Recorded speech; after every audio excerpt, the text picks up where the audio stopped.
आइए सीधे बात करते हैं लॉजिकल गेस। लॉजिकल गेस का मतलब मैं कुछ बातें बहुत स्पष्ट रूप से क्लियर करा दूं।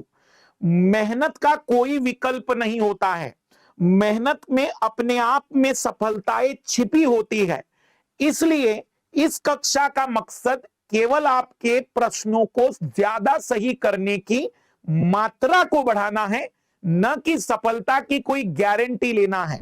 इसे मिस मत करिए। कई सारे नए बैच 31 मई से 30 मई से स्टार्ट हो रहे हैं।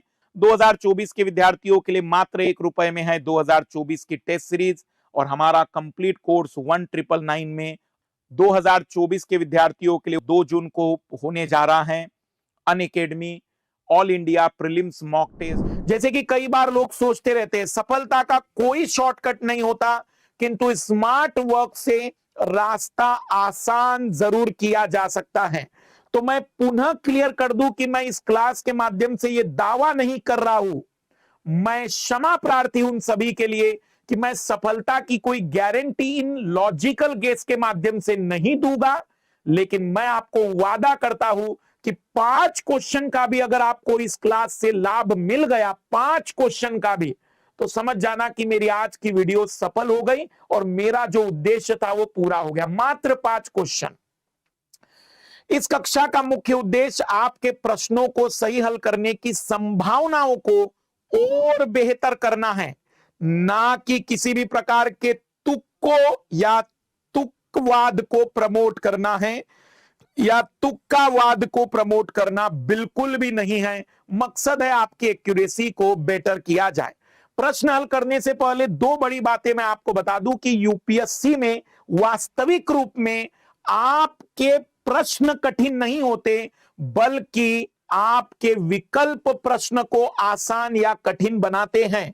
क्योंकि प्रीलिम्स की एग्जाम दुनिया की सबसे सरल एग्जाम है, क्योंकि आंसर और प्रश्न आमने सामने है, आपको केवल पहचानना है। पर आप भी जानते हैं सच्चाई से कि यूपीएससी का प्रीलिम्स दुनिया का कठिनतम एग्जाम भी है, क्योंकि ऐसे ही टॉपरों के नंबर कट ऑफ के पास तो आते नहीं है। तो कहने का अभिप्राय यह है कि प्रश्न को कठिन और सरल बनाने की काबिलियत, औकात प्रश्न में नहीं बल्कि उन विकल्पों में है जो इस प्रश्न में दिए जाते हैं। और एक बड़ी बात, जरूरी नहीं कि आपको सही विकल्प का पता हो, सही के साथ साथ सभी विकल्प का पता हो। गलत विकल्प को पहचान कर किसी एक विकल्प के आधार पर भी हम सही उत्तर तक पहुंच सकते हैं। यही मकसद है लॉजिकल गेस का, यही उद्देश्य है आज की क्लास का कि हमें सभी विकल्प ना पता हो, सही विकल्प ना पता हो तो भी मैं उत्तर निकाल सकूं। बाकी इसके अलावा कोई बड़ा मकसद नहीं है। जैसे कि अगर हम बातचीत करते हैं, मैं सीधा आता हूं सबसे पहले पर कि प्रीलिम्स के पेपर की एक अच्छी बात यही है कि सही उत्तर आपके सामने रहता है, बस आपको उसे पहचानते आना चाहिए। तो आइए, मेरा पहला नियम है मेटा स्टडी पर। मेटा स्टडी का मतलब होता है कि जब ओवरऑल कई सारी अध्ययनों के डाटा लिए जाते हैं तो उस पर एक चीज सामने आती है। तो मेटा स्टडी का मेरा पहला नियम यह कहता है कि जहां अतिवादी शब्द आते हैं, अतिवादी शब्द जहां पर एक्सट्रीम वर्ड यूज किए जाते हैं ना, लाल लालियो, आप कहेंगे सर ये एक्सट्रीम वर्ड क्या है?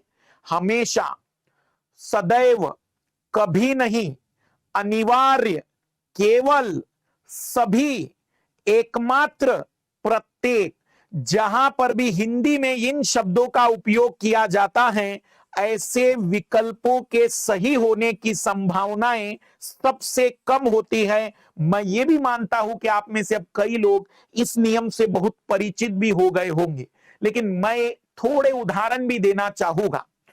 पर जहां पर भी ऐसे शब्द आते हैं, शायद, शायद नहीं, हो सकता है, नहीं हो सकता है, ऐसे शब्दों वाले विकल्प सही होने की संभावना अधिक होती है। तो मेरा पहला नियम मेटा स्टडी का यह कह रहा है कि जब भी हमारे सामने अतिवादी शब्द उपयोग किए जाएंगे तो उन एक्सट्रीम शब्दों के उपस्थिति के कारण उस विकल्प के सही होने की पॉसिबिलिटी तो न्यूनतम है, ये सबको पता है। लेकिन जहां पर इस प्रकार के शब्दों का उपयोग किया जाएगा वहां पर सही होने की पॉसिबिलिटी बहुत ही ज्यादा होती है। जैसे मैं आपके सामने कुछ सवाल 2022 के रख रहा हूं, पर यह दावा नहीं कर रहा हूं कि यही आपको हर बार मदद करेगा। मेरा पहला नियम है, आप इसे गेस करते समय जिन प्रश्नों को आप हल नहीं कर पा रहे हैं, आपको कठिनाई आ रही है और आपको लगता है कि लॉजिकल गेस करना है, वहां इस नियम का उपयोग करेंगे। जैसे जैव परत मानव ऊतकों के भीतर चिकित्सकीय अंतरोपों पर बन सकती है। जैव परत खाद्य पदार्थ और खाद्य प्रसंस्करण सतहों पर बन सकती है। जैव परत प्रतिजैविक प्रतिरोधी दर्शा सकती है। हर जगह पर एक चीज अगर आपको देखेंगे तो कोई दावा नहीं किया गया है, केवल कहा गया है कि ये संभावनाएं हो सकती हैं। और जहां पर इस तरीके के शब्दों का उपयोग होता है कि वह खुद संभावनाओं में बता रहा होगा, हम कहेंगे कि ऐसे प्रश्नों के सही होने की, तीनों कथनों के सही होने की पॉसिबिलिटी बहुत प्रबल मानी जाती है, बहुत प्रबल। फिर से मेटा स्टडी में वही दूसरा एग्जाम्पल ध्यान से देखना। निम्नलिखित में से किन्हें कृषि में सार्वजनिक निवेश माना जा सकता है?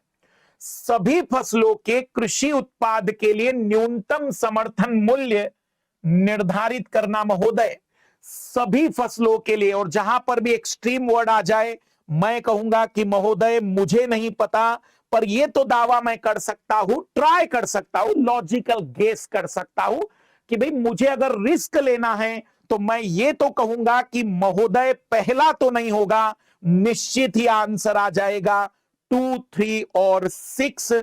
मुझे नहीं पता कि 2 में क्या है, 3 में क्या है, 6 में क्या है। और मैं ये भी नहीं कहूंगा कि ये तरीका सिलेक्शन का है, गलत है ये। पर मुझे आखिरी के 4-5 सवालों को इस तरीके से निकालना है कि मैं जो कट ऑफ से 2 नंबर पीछे था, मैं 5 नंबर आगे आ जाऊं। तो बस इतनी सी रिक्वेस्ट है। मेटा स्टडी क्या कहती है, इस पर जरूर गौर करिएगा। और आपके सामने उत्तर सी यहां लिखा हुआ है। 2020 का एक और प्रश्न देखते हैं। सभी अनाजों, दालों, तिलहनों का न्यूनतम समर्थन खरीद भारत के किसी राज्य केंद्र शासित प्रदेश में असीमित है।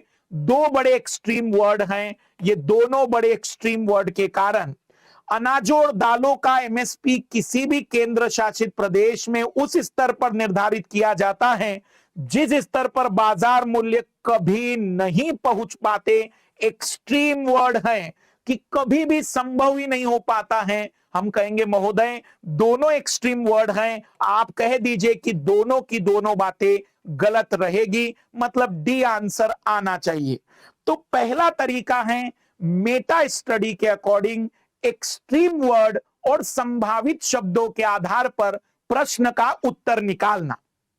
पर क्योंकि मैंने आपसे वादा किया है कि इसमें मैं केवल 1-2 मेथड नहीं, पूरा एक्सप्लेनेशन दूंगा। दूसरा मेथड है जिसे कई सारे लोग एलिमिनेशन मेथड कहते हैं, हिंदी में इसे हम निगमनात्मक विधि कहते हैं। इस मेथड को वर्तमान में सभी जगह बड़ी संख्या में अलग अलग परीक्षाओं में विद्यार्थी यूज कर रहे हैं। सीसेट के पेपर में भी यह मेथड अद्भुत रहेगा। एलिमिनेशन मेथड में अगर आप 4 विकल्पों में से 3 गलत विकल्प को एलिमिनेट कर दे, अगर आप 3 गलत विकल्प हटा दे तो 100% सही होता है। लेकिन अगर आप 4 में से 2 विकल्प गलत हटा पाए तो 50% पॉसिबिलिटी बढ़ जाती है। और अगर आप 4 में से 3 विकल्प की जगह पर 2 विकल्प की जगह पर 1 भी हटा दिया तो आपके अब बचे हुए विकल्प में सही होने की पॉसिबिलिटी 33% तक की हो गई, जो चारों विकल्पों में 25% थी मात्र। तो मैं पुनः रिपीट कर रहा हूं कि मैं एक तरीके से पुनः लॉजिकल गेस की सहायता से यह आइडिया लगाऊंगा कि नजदीक में कौन सही हो सकता है। आइए जरा देखते हैं 2022 का एक सवाल है। मैं ये मान के चलता हूं कि कुछ सवाल ऐसे होते हैं जिसमें आप सभी बातों को ढूंढ पाए, मुश्किल होती है कि आपको सभी बातें याद हो। वैसे एक शिक्षक होने के नाते मैं ये भी मानता हूं कि मुझे तक कई बार सभी बातें याद नहीं आती, मैं भी लॉजिकल गेस को कई बार यूज करता हूं। जैसे यहां पर आइए जरा गौर करते हैं, किसी संविधान संशोधन विधेयक को भारत के राष्ट्रपति की पूर्व सिफारिश की अपेक्षा होती है। अब मेरी बात ध्यान से सुनना, एलिमिनेशन मेथड सुना तो होगा आपने कई जगह पर, अब मैं नियम बता रहा हूं। एलिमिनेशन मेथड का मतलब होता है, मेरे लाल लालियों ध्यान से सुनना, कि आप दावा करिए, दावा, दावा किस बात का सर? दावा करिए क्या ये गारंटेड सत्य होगा या ये गारंटेड असत्य होगा। कोई भी एक दावा कर सकते हो। मुझे बताओ, क्या कोई विद्यार्थी इसके बारे में अगर कोई दावा कर सके, जैसे मैं अगर मान लो कि पढ़ रहा हूं, तो मुझे पता है कि संविधान संशोधन विधेयक के लिए राष्ट्रपति के पूर्वानुमति की अगर हम बातचीत करें तो आवश्यकता तो नहीं होती, राष्ट्रपति के पूर्वानुमति की कोई आवश्यकता नहीं होती। तो क्या ऐसी परिस्थिति में हम पहले को अगर एलिमिनेट करें तो क्या हम उत्तर तक पहुंच पा रहे हैं? क्या हम इसके उत्तर को समझ पा रहे हैं कि महोदय इसका उत्तर बी आ जाएगा? मतलब फिर रिपीट कर रहा हूं, देखो, एलिमिनेशन का मतलब मैं ये नहीं कह रहा हूं कि आप डायरेक्ट एलिमिनेट करेंगे, नहीं। पहले आप कथन को पढ़िए और कथन के अंदर से आवाज सुनिए, क्या आपका दिमाग कह रहा है? देखो, गारंटेड सही या गारंटेड गलत मैं बता पाऊंगा। अगर आप गारंटेड सही या गारंटेड गलत नहीं बता सकते हैं तो मैं कहूंगा उस स्टेटमेंट को छोड़ दीजिए। अभी आप इसके बारे में दावा नहीं कर सकते तो इस पर आ जाइए। संविधान संशोधन विधेयक भारत के राष्ट्रपति के समक्ष प्रस्तुत किया जाता है तो भारत के राष्ट्रपति के लिए बाध्यकारी हो जाता है। अब मान लीजिए कि यह आपको याद आ जाए कि सर ये तो गारंटेड सही है, तो मैं कहूंगा ठीक है बेटा, कोई बात नहीं, एक ऑप्शन तो एलिमिनेट कर देते हम कि भाई दूसरा तो गारंटेड सत्य होगा, इसलिए गारंटेड सत्य होने के कारण वो तो होना ही चाहिए, मतलब इनमें से कोई एक आएगा। संविधान संशोधन विधेयक लोकसभा राज्यसभा दोनों द्वारा विशेष बहुमत से पारित होना चाहिए और इसके लिए संयुक्त बैठक का कोई प्रावधान नहीं होता। सर ये भी गारंटेड सत्य लग रहा है, तो हम कहेंगे जिसमें तीसरा नहीं। अगर आप केवल ये भी एलिमिनेट कर पाए तो कोई बात नहीं, अब आप दोनों में से किसी एक को चुनेंगे ही, मतलब इसे कहेंगे लॉजिकल गेस। अब आप इस सवाल को छोड़ेंगे नहीं, आप आंसर में दोनों में से किसी एक को चुनेंगे। अब एक विद्यार्थी ने मुझसे कहा था कि सर हम आंसर तो चुनते हैं लेकिन जो मैं चुनता हूं वो मेरा गलत हो जाता है। ऐसा कई विद्यार्थी मुझसे कहते हैं। तो भाई मैं कहता हूं कोई बात नहीं, और भी इजी हो गया, तुम्हें बी लग रहा है तो डी लगा दो, क्योंकि तुम जो चुनते हो गलत है। मतलब मेरी देखना हंसी की बात जरूर है, लेकिन अगर आपको पता है कि आप जो चुनते हो गलत ही चुनते हो तो जो दिमाग कह रहा है उसके दूसरे को लगा दो गोला। हमें तो सही चाहिए ना भाई। और कुछ लोगों की इतनी पावर होती है कि हाँ जो भी बोला वो लॉजिकल गेस में वो एग्जैक्टली आइडेंटिफाई कर लेते हैं। तो मैं वहां तो कहूंगा कि भाई अगर आपका गेस बहुत अच्छा है तो आप इसको चलने दीजिए, इसी के अकॉर्डिंग चीजों को होने दीजिए, जैसा आपको बेटर लगे। बट मैं अभी और आगे बढ़ता हूं इसी में। आयुष्मान भारत डिजिटल मिशन के संदर्भ में निम्नलिखित कथनों पर विचार कीजिए। प्राइवेट अस्पताल और सरकारी अस्पतालों को इसे अवश्य अपनाना चाहिए, मतलब अनिवार्य करने की बात पुनः अपना रहा है। अब मैं चाहूंगा कि आपके पास समय है, आप बस इसमें निकालिए क्या ये गारंटेड सही है, क्या ये गारंटेड सही है या क्या ये गारंटेड गलत है। अगर आप नहीं निकाल पा रहे कोई घबराना नहीं, क्योंकि इसका लक्ष्य स्वास्थ्य की सर्वजनीय व्याप्ति है। अंतोदगत्वा भारत के हर नागरिक को इसका हिस्सा हो जाना चाहिए। यह पूरे देश में निर्बाध रूप से लागू किया जा सकता है।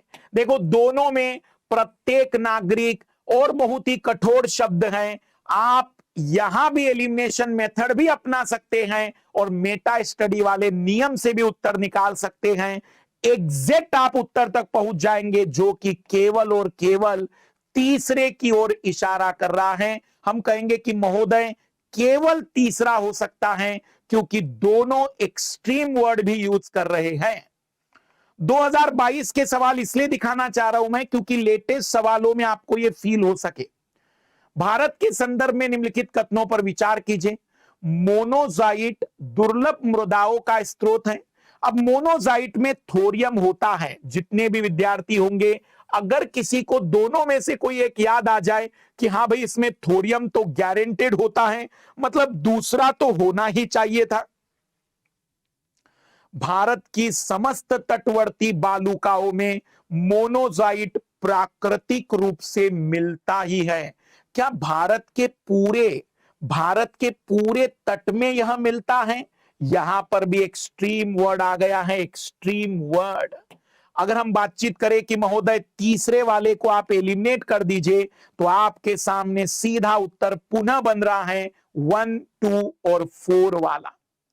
मैं ये बताना केवल चाह रहा हूं कि देखो एलिमिनेशन मेथड से भी उत्तर निकल सकते। जैसे यहां पर देखना, भारत सरकार अधिनियम 1919 में प्रांतीय सरकार के कार्य को आरक्षित और ट्रांसफर्ड 2 विषय में बांटा गया था। तो आरक्षित विषय क्या होंगे जिनको दिया नहीं जाएगा? आज भी देख लो, बहुत सारे ऐसे विषय होते हैं जिनको सरकार देना नहीं चाहती, जैसे कि दिल्ली में बड़ा मुद्दा चल रहा है। पर स्थानीय शासन, भाई स्थानीय शासन एक ऐसी घटना है जो एक तरीके से बहुत ही निम्न शक्ति प्रदान करने की बात करती है।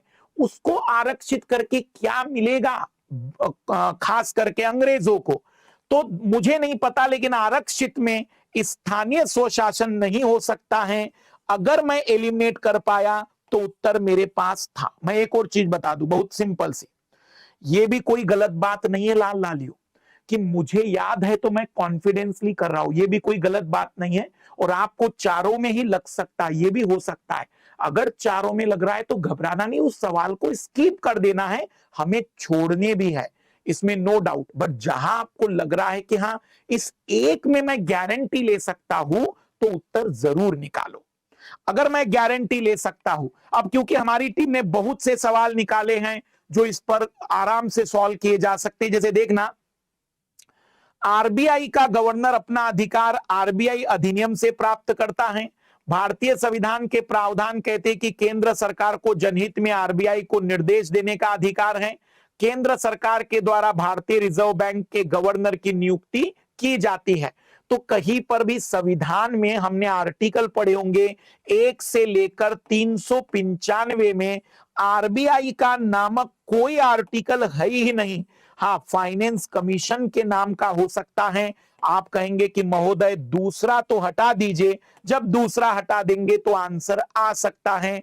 अगर आपको संविधान के बारे में हल्का पुल्का ज्ञान नहीं होकर डिटेल में नॉलेज हो तो मैं बस इसको इसीलिए समझाना चाह रहा हूं क्योंकि मैं ये बताना चाहता हूं कि गैस करने में आप थोड़ा लॉजिक लगाइए, चीजें आपको और बेटर तरीके से मिलेगी। तो पहला नियम मेरा था जिसे हमने नाम दिया मेटा स्टडी, दूसरा नियम मेरा था जिसका नाम था एलिमिनेशन। अब कई सारे विद्यार्थी, क्योंकि मास्टर सी सेट भी पढ़ाता है, तो क्या सी सेट में भी कोई लॉजिकल गेस होता है? होता है। मैं 2 नियम बता रहा हूं जो सी सेट में आपकी मदद करेंगे। सी सेट में आपको एक तरफा मदद करने में पूरी कोशिश रहेगी। इधर ध्यान देंगे सभी लोग। मैथ्स और रीजनिंग के प्रश्नों में लॉजिकल गेस। देखो, सबसे पहले तो गणित और रीजनिंग के जो भी प्रश्न होते हैं ना, पहला प्रयास बाय ऑप्शन करो।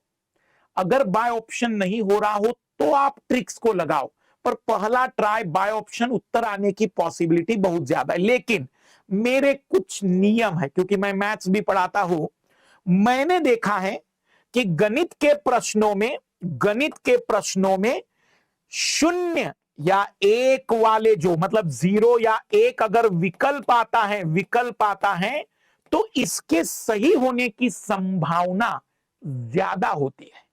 अब मैं ये क्यों बता रहा हूं? ये इसलिए बता रहा हूं कि कुछ लोग बेचारे इतने दुखी होते हैं कि उन्हें लगता है कि वो फेल हो चुके हैं। तो अब आखिरी विकल्प ईंट पत्थरों का है। भाई मेरा नियम है, जब युद्ध के मैदान में उतरे ना, तो साम दाम दंड भेद मैं हर प्रक्रिया अपनाऊंगा। मैं ईंट पत्थर को भी मारकर फेंकूंगा युद्ध के मैदान में, शायद राजा को लग जाए और जीत मेरी हो जाए। मेरा एक ही लक्ष्य है, क्योंकि हम भारतीय समाज में रहते हैं। भारतीय समाज तपस्याओं के वर्णन का समाज नहीं है, पर भारतीय समाज परिणामों का समाज है। ये बताएगा कि वरदान मिला था कि अभिशाप मिला था। ये वर्णन करेगा कि उसे किस प्रकार के शाप से गुजरना पड़ा। ये वर्णन करेगा कि उसे किस प्रकार के वरदानों से गुजरना पड़ा, पर यह वर्णन नहीं करेगा उसके द्वारा की गई तपस्याओं या उसके द्वारा किए गए कृत्यों का। हम भारतीय समाज में रहने वाले साधारण मनुष्य हैं, हम भी उसी समाज के कहीं ना कहीं प्रोडक्ट हैं। मैं इस बात पर गौर करता हूं रिजल्ट आया कि नहीं। नैतिकताएं और अनैतिकताएं चयन के बाद का विषय है। चयन हुआ ही नहीं तो किस बात की नैतिकता है, क्योंकि लोगों ने तो आपको मान ही लिया है कि आप पूर्ण रूप से अनैतिक थे। तो जहां 0 और 1 विकल्प मिल जाए वहां पर चुनना है। विकल्प के सही होने की संभावना ज्यादा होती है।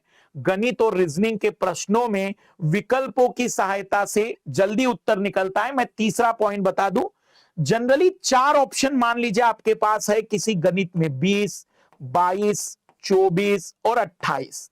तो मेरी रिक्वेस्ट बस इतनी सी है, गणित में और माइनस मार्किंग ना हो तो आप मिनिमम और मैक्सिमम, मतलब ए और डी नहीं कह रहा हूं मैं, नहीं। अगर मान लो कि ऑप्शन ऐसे होते 22, 24, 20 और 28, तो मैं इनको तब भी एलिमिनेट करता, तब मैं इन दोनों में से कोई एक उत्तर को चुनूंगा। गणित और रीजनिंग में मिनिमम और मैक्सिमम के सही होने की पॉसिबिलिटी कम होती है। फिर रिपीट कर रहा हूं, बाय ऑप्शन उत्तर निकालिए, 0, 1 होगा तो चांसेस ज्यादा है उसके, मैक्सिमम मिनिमम के चांसेस बहुत ही कम होते हैं। 2022 में एक सवाल देखिए, 150 प्रतियोगिता वाले किसी शतरंज टूर्नामेंट में जब जब कोई खिलाड़ी बाजी हारता है उसे बाहर कर दिया जाता है, या निश्चित किया गया है कि कोई भी बाजी बराबरी या ड्रॉ पर निर्णित नहीं होगी। इस पूरे टूर्नामेंट में कितने खेल खेले गए होंगे। वैसे तो ये गेस का सवाल नहीं है, बट कॉमन सेंस का सवाल है। आइए जरा देखते हैं कि सर ऐसे सवाल में अब कॉमन सेंस क्या लगाएंगे। मैं गणित में कुछ छोटे छोटे प्रैक्टिकल करना पसंद करता हूं, छोटे छोटे। इन्होंने कहा कि 150 खिलाड़ी हैं और शतरंज का टूर्नामेंट हो रहा है। हर शतरंज में 2 लोग खेल रहे होंगे एक साथ, हर शतरंज के खेल में 2 खिलाड़ी खेल रहे होंगे। आइए जरा देखते हैं, 150 खिलाड़ी की जगह अगर केवल 2 खिलाड़ी हुए तो एक मैच होगा और विजेता डिक्लेयर हो जाएगा। केवल एक मैच होगा और डिक्लेयर हो जाएगा कि कौन विनर है। मान लेते हैं कि 4 खिलाड़ी है, 4 खिलाड़ी। तो यहां आप देख सकते हैं कि पहला मैच मैंने ए और बी के बीच में माना, प्रैक्टिकल कर रहा हूं मैं, और यहां से बी जीत गया। दूसरा मैच सी और डी के बीच में हुआ, यहां से डी जीत गया। तीसरा मैच दोनों के बीच में हुआ और मान लेते हैं कि बी जीत गया। मैंने कहा महोदय 3 मैच खेलने पड़े जब 4 खिलाड़ी थे। 2 लोग थे तो 1 मैच खेलना पड़ा, 4 लोग थे तो 3 मैच खेलने पड़े। 3 खिलाड़ियों वाला एक उदाहरण लेते हैं कि अगर ए और बी के बीच में मैच हो, ए हार जाए तो बी और सी के बीच में मैच हो, अब सी जीत गया तो हम कहेंगे कि हमें 2 मैच खेलने पड़े 3 खिलाड़ी पर। 2 खिलाड़ी पर 1 मैच, 3 खिलाड़ी पर 2 मैच, 4 खिलाड़ी पर 3 मैच, 5 खिलाड़ी पर 4 मैच। महोदय जितने खिलाड़ी उससे 1 मैच कम खेलना चाहिए, मतलब अगर 150 प्रतियोगी हैं तो मुझे 149 मैचेस खेलने पड़ेंगे। 149 मैचेस खेलेंगे तब पता चलेगा कि वहां कौन जीतेगा। 2022 में एक और सवाल देखते हैं, 2022 का। 1000 से बड़ी वह छोटी से छोटी संख्या कौन सी है जिसे 6, 9, 12, 15, 18 में से किसी से भी विभाजित करें तो शेषफल 3 बचता है। कोई बात नहीं भाई, 3 बचना चाहिए ना। तो इसका मतलब अगर इनमें से मैं 3 माइनस कर दूं, इनमें से मैं केवल 3 माइनस कर दूं, तो मुझे एक ऐसा नंबर मिलेगा जो इनसे तो डिवाइड होगा ही, इनसे तो डिवाइड होगा ही। और मुझे तो 9 के विभाजन का नियम पता है, अगर नहीं पता तो बात अलग है, डिवाइड करके देख लो। अगर 9 का नियम पता है कि 9 के विभाजन की प्रत्येक संख्या के अंकों का योग, सम ऑफ द डिजिट 9 से हमेशा विभाजित होता है, तो मैंने कहा कि अंकों का योग 7, अंकों का योग 8, अंकों का योग 9, अंकों का योग 10। महोदय, केवल इसी के अंक 9 से डिवाइड होंगे, मतलब इस प्रश्न का उत्तर कोई और नहीं 1083 होगा। मुझे नहीं पता कि इसका मेथड क्या है, एलसीएम का मेथड है ये, क्योंकि मास्टर गणित पढ़ाता है, लेकिन मैं एक गेस कर रहा हूं कि विद्यार्थी को नहीं पता तो भी वो उत्तर निकाल सकता था। और आप ये नहीं कह सकते कि सर मैं ये नहीं कर पाऊंगा, इतना तो कॉमन सेंस सबके पास होता है। जैसे कि 2011 में एक व्यक्ति के पास 1 रुपए 2 रुपए के सिक्के हैं, यदि उसके पास कुल 50 सिक्के हो और 75 रुपए हो, तो उसके पास 1 रुपए और 2 रुपए के कितने सिक्के होंगे। मैंने माना कि भाई ऑप्शन ए सही है। अगर ऑप्शन ए सही है तो 1-1 रुपए के 15 सिक्कों से 15 रुपए और 35 सिक्के 2-2 रुपए के तो 70 रुपए, मैं कहूंगा 85 रुपए होने चाहिए। वो तो कह रहा है 75 होने चाहिए। 35 1-1 रुपए के तो 35 सिक्के 35 रुपए, 15 सिक्के 2-2 रुपए के तो 30, मैं कहूंगा कि 65 रुपए। ये 75 होना चाहिए, ये दोनों नहीं हो सकते हैं। 30 सिक्के 1-1 रुपए के तो 30, 20 सिक्के 2-2 के तो 40, हम कहेंगे 70 रुपए, ये भी नहीं होगा। मतलब अब मुझे चेक करने की जरूरत नहीं है। अगर महोदय एबीसी नहीं होगा तो क्या होगा, डी ही आंसर आ सकता है। मैं पुनः रिपीट कर रहा हूं, बाय ऑप्शन ज्यादा प्रेफर करिए, छोटे छोटे प्रैक्टिकल करिए, जहां प्रश्न आपको दिख रहे हो। हर सवाल ऐसा नहीं होगा, ये उम्मीदें छोड़ दीजिएगा, लेकिन जहां तुम्हारे चयन के लिए छोटी छोटी जरूरत होगी वहां पर आपको ये बहुत मददगार होगा और ऐसी जगह पर आपके लिए बहुत बेटर ऑप्शन आ जाएगा। अब आते हैं कॉम्प्रिहेंशन के प्रश्नों के लिए लॉजिकल गेस। कॉम्प्रिहेंशन के प्रश्नों के उत्तर, शब्द पर गौर करेंगे प्लीज, केवल गद्यांश पर आधारित होने चाहिए। मैं इस नियम को थोड़ा विस्तार दे दूं। आपका कॉम्प्रिहेंशन जो कहेगा वही अंतिम सत्य है आपके लिए। हो सकता है आप उस विषय में बहुत बड़े ज्ञाता हो, लेकिन उस विषय के आपके ज्ञान का कोई मतलब नहीं है। मतलब इस बात का है कि आपको केवल उतना ही बात सत्य माननी है जितना कॉम्प्रिहेंशन में दिया है। मैं पुनः बता रहा हूं, जैसे मैंने कई बार उदाहरण दिया है। मान लीजिए कि कॉम्प्रिहेंशन में लिखा है कि भारतीय अर्थव्यवस्था के विकास का मुख्य कारण प्राथमिक क्षेत्र का विकास है, तो कह दीजिए कि प्राथमिक क्षेत्र ही भारतीय अर्थव्यवस्था के विकास के लिए जिम्मेदार हैं, क्योंकि कॉम्प्रिहेंशन में यही दिया है। मान लीजिए कि आपसे कहा जाता है कि भारतीय अर्थव्यवस्था में सबसे ज्यादा रोजगार हमें जो मिल रहे हैं वह सेवा क्षेत्र में मिल रहे हैं, जबकि हम जानते हैं कि सेवा क्षेत्र में रोजगार नहीं आते, लेकिन कॉम्प्रिहेंशन कह रहा है तो हम उसको सत्य मानेंगे। कॉम्प्रिहेंशन के दायरे का उल्लंघन आप नहीं करेंगे। असमानता न केवल दिखाई देती है बल्कि अनेक उदाहरणों में सांख्यिकी रूप से मापी जा सकती है, किंतु इसे संचालित करने वाली आर्थिक शक्ति न तो दिखाई देती और न ही मापी जा सकती है। गुरुत्व बल की तरह शक्ति असमानता का संगठक सिद्धांत है, चाहे वो आय, संपत्ति, लिंग, वंश, धर्म और क्षेत्र किसी की भी हो। इसके प्रभाव सभी क्षेत्र में व्यापक रूप से दिखते हैं, किंतु जिन रीतियों से आर्थिक शक्ति दृश्यमान आर्थिक चरों को तोड़ती मरोड़ती है वह अदृश्य रूप से अस्पष्ट बने रहते हैं।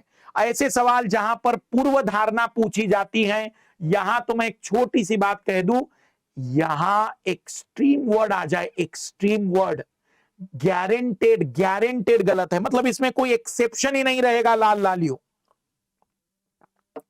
कि अगर एक्सट्रीम वर्ड आ जाए तो कभी हो ही नहीं सकता है। किसी भी समाज में असमानता होने के लिए आर्थिक शक्ति ही एकमात्र कारण है। ये एक्सट्रीम वर्ड आ जाए, मैं कहूंगा कि सोचना ही नहीं, पहला तो हो ही नहीं सकता है। और अगर पहला नहीं हो सकता है तो यहां एक्सट्रीम वर्ड आ जाए पूर्व धारणा में, फिर तो गारंटेड उत्तर निकाल देना जब भी इस तरीके के प्रश्न आपके सामने आते हैं। अब आते हैं आपके इंटरेस्ट की चीज। जोड़ी बनाने वाले प्रश्नों में लॉजिकल गेस, सावधान रहे, ट्रैप से बचे। 2022 में ऐसे सवाल भी आए थे। ये जानबूझकर ऐसा किया जाता है हर साल, 4 से 5 सवाल जो यूपीएससी ये कोशिश करती है कि बच्चों के नेगेटिव मार्क्स हो जाए। ऐसे जहां पर आएंगे मत करिएगा, ना एलिमिनेशन ना कोई लॉजिकल गेस, ये पूरा ट्रैप किया जाता है, फंसाने की कोशिश की जाती है। स्किप करिए भाई, 5 क्वेश्चन छोड़ दोगे तो माइनस मार्किंग से बच जाओगे ना, ये भी तो महत्वपूर्ण है। तो ऐसे सवालों को बिल्कुल भी नहीं हाथ लगाना है। लेकिन ऐसा कोई सवाल आ जाए कि कौन सही सुमेलित है, कौन सही सुमेलित है, प्रश्न पर गौर करना कि कौन सही सुमेलित है। तो जरा इधर गौर करेंगे। सभी नहीं, हमें पहले कुछ पता करना होगा। भारत छोड़ो आंदोलन, कोई एक तो पता चल जाए कि भी भारत छोड़ो आंदोलन 1942, मतलब ए का 1 होगा, तो हम कहेंगे कि ये तो आंसर बिल्कुल भी नहीं हो सकता है। बंगाल का विभाजन अगर पता हो तो बढ़िया, नहीं हो तो ट्राई करके देखेंगे कि बाकी में कौन आ रहा है। जैसे 1905 तो बी का 3 होना चाहिए। अब खेल यही बच गया है बस दोनों में। अगर ऐसी चीज आ जाती है कि यहां दोनों में ये चीज बची है, तो अब आप लोग जरा गौर देखना, मैं जो नियम बता रहा हूं ध्यान से सुनना। अगले दोनों आते हो तो बढ़िया, मतलब अगले अगर आपको दोनों आ रहे हो तो बहुत बढ़िया, लेकिन अगर नहीं आ रहे हैं तो आइए जरा इस पर गौर करते हैं कि A1 B3 दोनों में A1 B3 है। खेल अब इन दोनों पर बचा है। इन दोनों में से कोई एक भी निकाल सको तो उत्तर आ जाएगा। सविनय अवज्ञा, खेड़ा, दोनों में से मान लेते सविनय अवज्ञा तुम्हें याद है कि सर ये तो डी का 2 ही होगा, तो यहां केवल और केवल डी का 2 और हमारे सामने सीधा उत्तर है। मैं ये भी बताना चाह रहा हूं, चारों चीजें पता हो जरूरी नहीं है। मान लेते इसके बाद भी चीजें नहीं पता है तो भी रिस्क लिया जा सकता है ऐसे में, लेकिन ऐसे सवालों का कोई रिस्क मत लीजिएगा। अब कुछ सवाल होते कॉमन सेंस पर। कॉमन सेंस कैसा भाई? ब्लू कार्बन, मुझे बताओ ब्लू वर्ड कहीं आया है आपकी जिंदगी में कि ये ब्लू वर्ड की बात चल रही है? क्या ये पता चल रहा है कि हाँ ये ब्लू हमने सुना है, यहां पर आता है? यहां कोई पढ़ाई की बात नहीं कर रहा हूं मैं, लेकिन ब्लू वर्ड आपको अगर थोड़ा बहुत भी पता हो तो जहां पानी आता है, जैसे हमारे पृथ्वी को हम एक तरीके से नीला ग्रह कहते हैं क्योंकि पानी की मात्रा है, और पानी वाली चीज पर अगर गौर करेंगे तो एक ही प्रश्न दिख रहा है। मैं कहूंगा ऐसे सवालों को आप छोड़ नहीं सकते। कॉमन सेंस पर बेस्ड सवाल है, ऐसे सवालों को छोड़ना बहुत बड़ी गलती मानी जाएगी। आप इसमें गेस जरूर करिए। अब एक आखिरी और बड़ी इंपॉर्टेंट बात, सिली मिस्टेक्स। लालियो, सिली मिस्टेक आपकी सफलताओं को रुकने का सबसे बड़ा कारण है। अगर सिंपल प्रश्न या गारंटेड सही प्रश्न आपसे गलत हो जा रहा है तो यह आपकी सफलता में सबसे बड़ा बैरियर है। सरल प्रश्नों के सही होने से सफलताएं नहीं मिलती, लेकिन गलत होने से असफलताएं जरूर मिलती है। सरल प्रश्न, सिंपल प्रश्नों के सही होने पर चयन की गारंटी नहीं है, लेकिन उसके गलत होने पर चयन न होने की तो गारंटी है, क्योंकि आप भीड़ से अलग हो चुके हैं, आप भीड़ से पिछड़ चुके हैं। अभ्यर्थी की सफलता सरल प्रश्नों के सही होने पर तो नहीं होती, लेकिन गलत होने पर निश्चित असफलता होती है। जैसे 2022 में कौन सी फसल मीथेन, नाइट्रस ऑक्साइड दोनों का सर्वाधिक महत्वपूर्ण मानव प्रेरित स्रोत है? मतलब मीथेन, अगर हम बात करें गेहूं, कपास, इनका कहीं से कहां तक मीथेन से संबंध नहीं है। थोड़ा बहुत भी पता हो कि कार्बन की पानी से अभिक्रिया कराओ तो मीथेन की पॉसिबिलिटी बनती है। फिर जहां कार्बन और पानी होगा, ऐसी पानी वाली फसल केवल चावल ही हो सकती है। जैसे कि यहां पर देखना, उत्तरी गोलार्ध में वर्ष का सबसे लंबा दिन आमतौर पर कब होता है? तो उत्तरी गोलार्ध में 21 जून को हम वर्ष का सबसे लंबा दिन कहते हैं। तो जून महीने का 15-15 दिनों में अगर जून महीने को बांट दे तो क्या पहला पखवाड़ा कि दूसरा पखवाड़ा? अगर इसमें आपने गलती कर दी तो मैं कहूंगा कि भैया आपको तो बहुत बड़ा दंड मिलना चाहिए, ये तो फेल होना छोटा दंड है। ऐसे सवालों को हम गलत नहीं कर सकते। भारत में काले धन के सृजन के निम्नलिखित प्रभाव में से कौन भारत की चिंता का प्रमुख कारण है? तो भाई काला धन जो सरकार को टैक्स नहीं देता वही एक सबसे बड़ा कारण काले धन की परिभाषा में जोड़ा जाता है। मैं ये भी मानता हूं कि कुछ जगह पर आप उतने क्लियर ना रहें, लेकिन सिली मिस्टेक से बचेंगे, कोशिश करेंगे। जैसे गोले भरते समय भी मेरा मानना है 10-10, 20-20 सवालों का ग्रुप बनाकर गोले बनाइए, गोले भरिए, आपकी गलतियां मिनिमम होगी। पूरे 100 सवालों के गोले एक साथ मत भरना, एक एक क्वेश्चन के गोले मत भरना। पूरे 100 सवालों के एक साथ गोले भरने में गलती होती है और एक एक में टाइम ज्यादा चला जाता है। 10 का ग्रुप बना लीजिए कि 10 क्वेश्चन 1 से लेकर 10 तक में 4 भी क्यों ना हल हुए हो, गोले भर दीजिए। 11 से लेकर 20 तक में 5 ही क्यों ना हल हुए हो, भर दीजिए। अब जैसे ये सवाल देखिएगा, न्यूनतम जल दक्ष मतलब सबसे ज्यादा पानी किसे लगता है, इस तरीके का सवाल था। ये वैसे मैं कहूंगा कि सिली मिस्टेक नहीं है, ये तो टिपिकल सवाल था जो कई लोगों से गलत हो जाता है। अब आते 50-50% वाले। कुछ जगह पर आप लोगों में से ऐसे कई विद्यार्थी होंगे जो 2 ऑप्शन को एलिमिनेट कर देते हैं। अब मैं थोड़ा उस पर एक नियम बता दे रहा हूं कि 50-50% में छोटा सा नियम है मेरा, भले इस नियम को कई लोग नाम गिराए कुछ भी कहें। याद रखिएगा कि जहां माइनस मार्किंग 1/2 की होती है वहां लॉजिकल गेस खतरनाक होते हैं। मेरे इसी वीडियो को क्लिप कट करके एक महोदय ने अपने चैनल पर डालकर दिखाया था कि आर यू सीरियस। तो मैं पुनः बता दूं, अगर आप थोड़ा गणित का दिमाग रखते हैं तो आर यू सीरियस की जरूरत नहीं है, आप उसे यहां यूज कर सकते हैं। आधा अगर माइनस मार्किंग है, 50% की माइनस मार्किंग है तो लॉजिकल गेस खतरनाक है, मत करना। अगर 1/4 की माइनस मार्किंग है तो लॉजिकल गेस गारंटेड करना, गारंटेड हर जगह करना।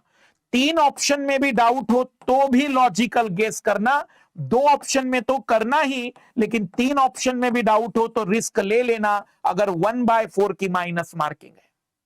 लेकिन लालियो अगर 1/3 की माइनस मार्किंग हो जो यूपीएससी में होती है तो लॉजिकल गेस के अच्छे रिजल्ट किसमें मिलते हैं? जहां चारों ऑप्शन में डाउट हो, ये तो भयानक खतरनाक है। जहां 3 ऑप्शन में डाउट हो वहां भी पॉजिटिव आने की पॉसिबिलिटी कम है।